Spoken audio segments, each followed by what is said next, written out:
మీరు తన్ని కొట్టకండి అని చెప్పేసి ఇంకా వాళ్ళ డ్యాడీ ఉండి ఆపేస్తాడు. ఇక్కడ తనుండి తన రూమ్‌లోకి వెళ్ళిన తర్వాత తనుండి తన సోషల్ మీడియా అకౌంట్ ఓపెన్ చేస్తుందనమాట.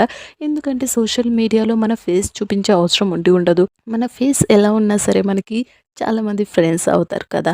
ఇక్కడ తను తన స్టోరీని అందరితో షేర్ చేసుకుంటూ ఉంటుందనమాట. ఇక్కడ తను నుండి చెప్తూ ఉంటుంది. ఇదంతా మొదలైంది అసలకి నా చైల్డ్‌హుడ్ అప్పుడు. నా చైల్డ్‌హుడ్ అప్పుడు తను తన క్రష్‌కి ప్రపోజ్ చేసుండి ఉంటుందనమాట. కానీ తను ఇలా చెప్పి రిజెక్ట్ చేసుండి ఉంటాడు. ఈ ప్రపంచంలోనే నువ్వే అగ్లీ అమ్మాయివని చెప్పేసి తనని రిజెక్ట్ చేసుండి ఉంటాడు.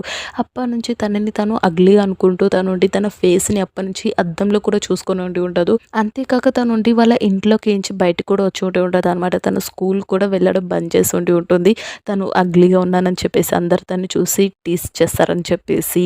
ఇక్కడ తను ఇంట్లో ఉన్నప్పుడు తనుండి ఒక బెలూన్‌తో ఆడుకుంటూ ఉంటుంది. ఆ బెలూన్ నుండి సడెన్‌గా ఇంటి బయటికి వెళ్ళేసరికి తన నుండి తీసుకురావడానికి వెళ్తుంది. కానీ అటునుంచి ఒక అబ్బాయి ఉండి తనని చూసి తనకి హెల్ప్ చేద్దామని చెప్పేసి ముందుకొస్తూ ఉంటాడు. కానీ తను మాత్రం తన ఫేస్ ఉండి దాపెట్టుకుంటూ ఉంటుంది.